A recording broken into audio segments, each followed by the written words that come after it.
Well, hello everyone. Welcome to Maple Syrup and Tree Tapping. This is Mark Dye, and he is a Northwest Ohio maple syrup producer, and he is going to explain to us all about tree tapping today. Hi, I'm Mark Dye. We're going to talk about tree tapping today, and the time of year we tap trees. I've been doing this most of my life, and there's no exact day, but every year I look towards the end of February. 1st of March would be the best time to tap trees. Today's a beautiful day. It's up in the 40s and the sap's running. So when you go out in the woods and you want to identify trees, you have to know the bark on the trees, because there's no leaves to tell you what kind of tree it is. Maple trees are they branch out like this here. And we got a maple right here. If you look at these branches, where the branch is, there's always a branch coming out right exactly on the other side of the tree. Now there's only 4 kinds of trees that do this: maple, ash, dogwood, and buckeye. Other trees, they have limbs down like this and one like this. Okay, so you can identify a maple tree by the opposite branching. If you look here, you can see an opposite branches right here. Up here, the branches are right directly across from each other.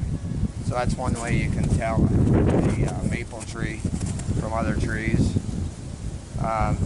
Just something you might know too, might want to know. There's 3 trees we tap around here, mostly hard maples, but there's also soft maples you can tap. And if you ever want to know the difference between a hard maple and a soft maple, just take a branch and smell it. And if you don't smell anything, it's probably a hard maple, because a soft maple smell just like a box elder. They have a real bitter smell to them. So that's one of the differences you can readily tell any time of the year. We're going to walk over here to this maple.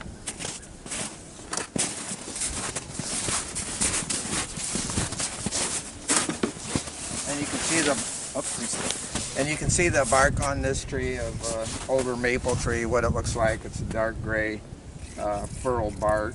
So you can pretty much tell in the woods a hard maple. The soft maples sometimes are harder to tell the difference, except for the branching. If you look at that, hard maples always grow where it's dry, and they don't like to get their feet wet like soft maples will grow in the swampier areas. And so that's one way you can tell the trees too, is just where they're growing.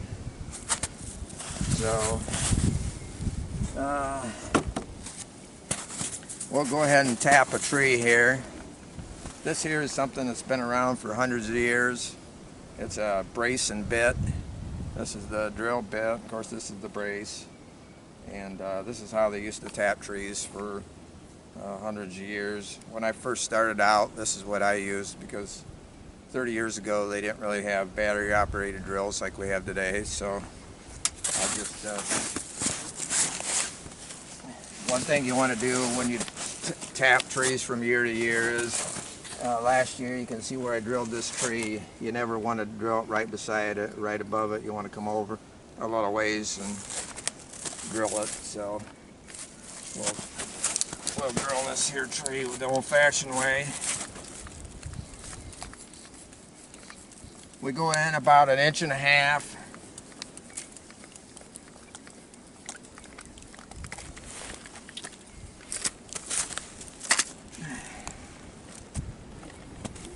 You can see it's dripping right there. Okay.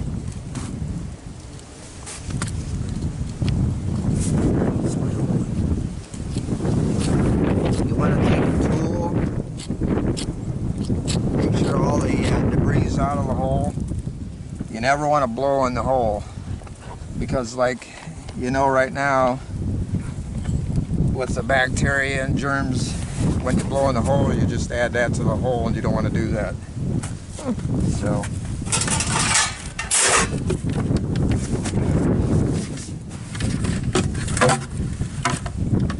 We're using a plastic spout here.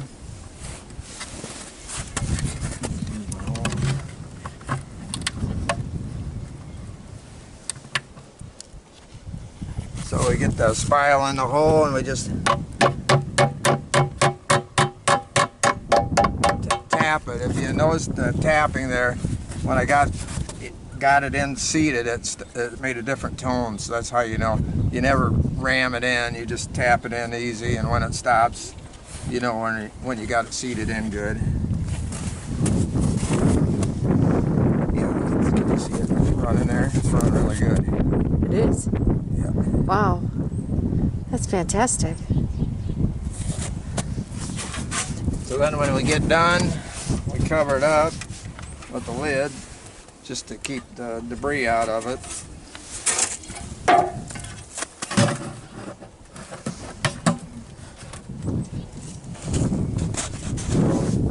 We got a tree tapped now. And how many, does a tree only get one tap? No. Good thing. Today, conservative, we only put 2 taps per tree on a big tree like this here. And that's just because year after year, if you're drilling holes in it, you don't want to put 4 holes in it every year, because every year, 20 years from now, it's going to be full of holes everywhere. They do heal up. This tree here, you can see last year's, I seen it here a little bit ago. You can see last year's, but the years before it heals up. We're only putting a very small hole in the tree, so it heals up. And you can tap the same tree every single year. Yeah. And usually you can put on this size tree, then 2 taps, Right. 2 buckets. So you would put the other bucket on the other side? Right, you can do it Wherever you want. Do it. Yep. And is there a certain height that it has to be, or is just, it doesn't matter? It's just up to you where Okay. you want the bucket. So each year you just vary it from where you had the hole before. So, and then people ask sometimes about how much syrup we're going to get out of this. This tree, well, not syrup, but sap, but it converts into syrup. This tree here is a remarkable tree. It's out in the open. It has a huge top. And trees with huge tops will produce more sap than a tree that's right in the woods and crowded. So this tree here, they figure, what is it, 10 gallons? On a normal tree, you might get 10 gallons of sap a year, and that would equal out to a quart. They figure, and on an average, you'll get a quart of syrup per tap by the time you boil it down. So this tree will actually do double that easy. But it's just, you have remarkable trees, and then you have trees that don't do so good. So what makes this tree flowing sap so well today? You have to get is it the temperature today, or? Yeah, that's something I haven't talked about yet. We have to have the freezing and thawing at night, and it's all variable. There's so many variables in it that it just, today the wind's blowing, and some days the wind blows, and if it's a little bit of a cold wind, it'll shut the tree right down. Wow. It just gets cold. Wow. And it won't run. So you can't always count on it every day. Something I was going to get back to on the tapping. Why do we tap when we do? You usually have a certain amount of time, a window, that you only have a certain amount of time to tap a tree a year. It's only going to run sap a certain time of the year. So we just try to guess when that's going to be. It's usually about the same every year, though. So, but when we tap this tree, it's not going to run like that every day. Some days it might not run at all, you know. So some people wonder about that. You know, you have to have the right weather, and the weather changes every day, so you just never know for sure.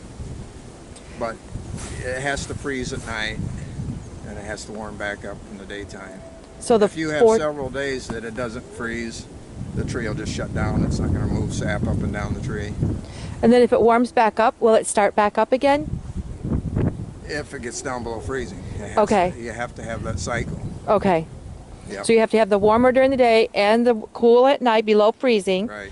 And then the temperatures and the sun and the winds also have to Right. have a lot of Well, effect upon that. it's all variable because, like I said, you can actually have a day that it don't actually get above freezing, but if you have a nice warm sun, no breeze, the sun will warm the tree up and it'll say, hey, it wants to send sap up, so that's when we collect the sap, you know. So there's so many variables in it. Do you know how old a tree has to be or how wide before you can tap it to get sap? Well, actually, I got a tree right over here, and that's about a 12-inch diameter. They say you shouldn't tap anything less than 10-inch diameter. So that there tree is just I tapped that tree the last few years. That's probably 30 years old. Oh, wow. So, yep. Maybe not even that old. They say, excuse me, they say a maple tree will mature in about 40 years. But they're not going to get quite this big. But these are pretty much young trees I got right here. So.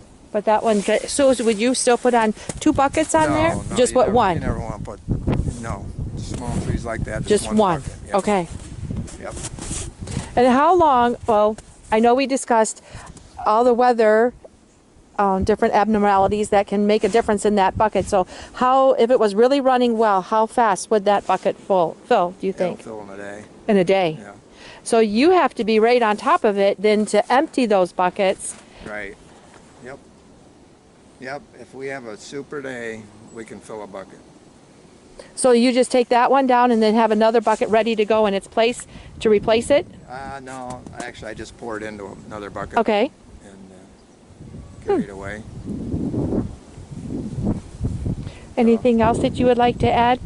Well, I was going to show them today how we tap trees. Now we got these here, which is quite a bit quicker. Let me put another bucket over here. So this here's a battery operated drill, and it's pretty quick, you know. That's all there is to that.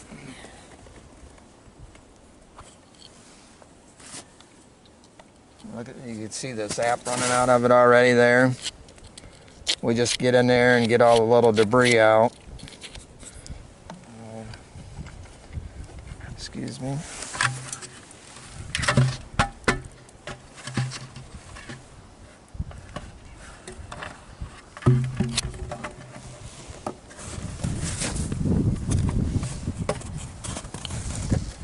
Now, if you listen to this time when I'm tapping, you'll hear that. It just stops. It's the taps sealed in there, and that's all there is to it. Put it on it. Ready to go. This is running just a tad bit slower on the other side, probably because it's on the north side. On the north side, and the sun isn't on this side of the tree. Right. This here is called, I'm going to kind of explain how this tubing works here. Most of the sugar makers anymore use the tubing instead of the buckets because of the labor involved in dumping all the buckets, going from tree to tree. And so here we got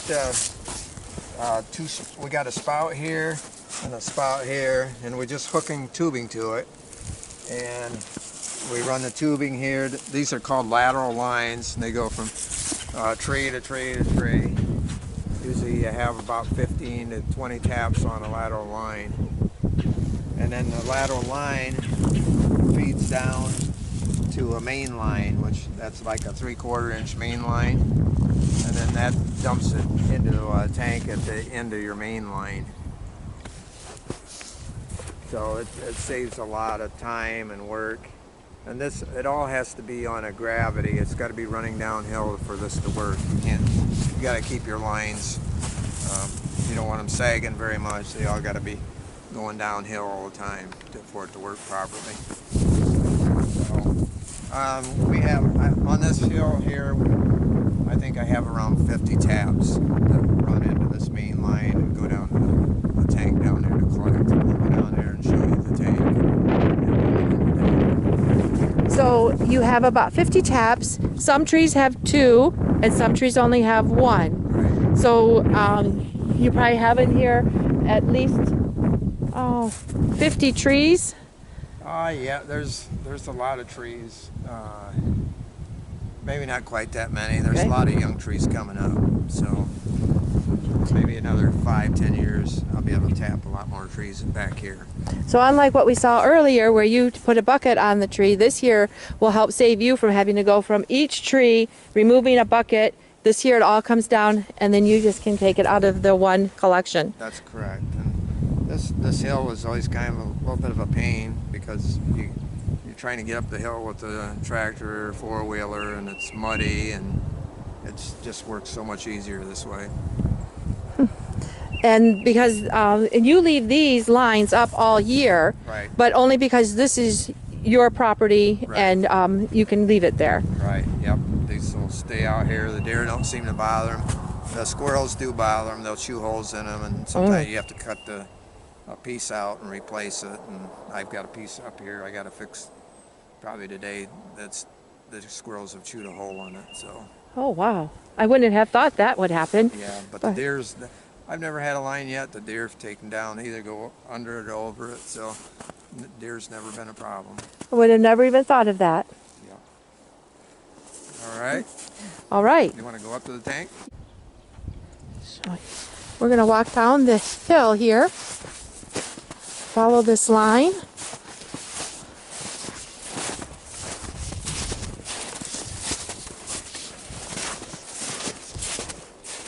This is like an engineering marvel. Wow.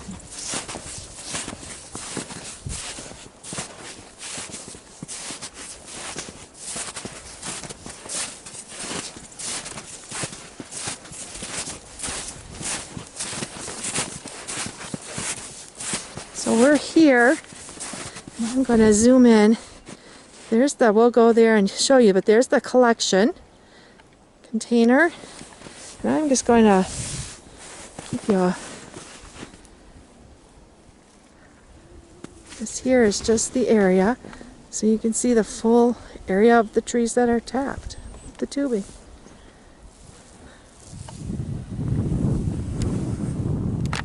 All right, here's the main line coming down from the hill that they've got all the taps hooked into, and today's a nice day. So I got this cover. We got a collection tank here. Got a cover to keep it from leaves and stuff getting in it. And if we can zoom in here, it's not running real hard today, but it's you can see it running there.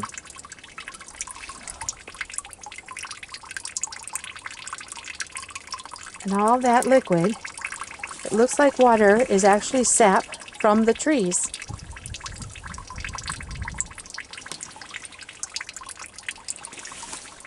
So from here we'll come down here and pump this, and then we take it to the sugar house, and from there we turn the sap into maple syrup.